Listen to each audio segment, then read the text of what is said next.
Un saluto a tutti i cittadini ficarolesi e non. Quest'oggi si vuole evidenziare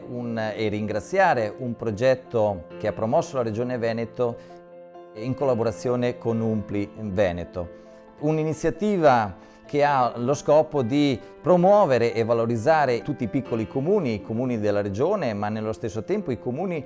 dell'Italia intera, che valorizzano il proprio territorio. Per chi non mi conosce, sono Fabiano Pigaiani, il sindaco di un piccolo comune della provincia di Rovigo, comune di Ficarolo, un comune rivierasco che praticamente è bagnato dal nostro fiume Po. Oggi vorrei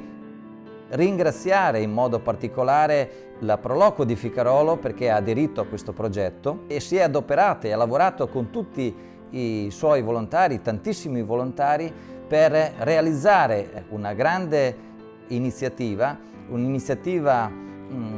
diciamo social, attraverso dei video in cui si tende e si vuole valorizzare quello che sono le particolarità, le peculiarità del nostro territorio del comune di Ficarolo. Peculiarità e edifici, siti, elementi che determinano e valorizzano il comune di Ficarolo. E sto parlando della nostra chiesa Sant'Antonino Martire, che sarà messa in grande rilievo insieme a Villa Giglioli,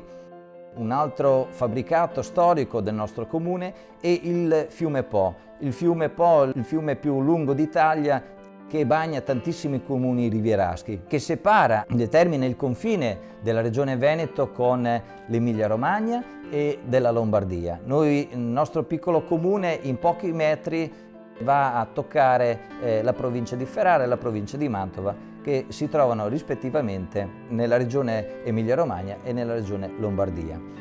Il mio è un intervento istituzionale che ha così il dovere di dare un valore aggiunto a questa iniziativa promossa e accolta da Proloco di Ficarolo, iniziativa che vorrei sottolineare e ringraziare con grande orgoglio e con grande entusiasmo, perché Proloco di Ficarolo si adopera sempre in tutto e per tutto per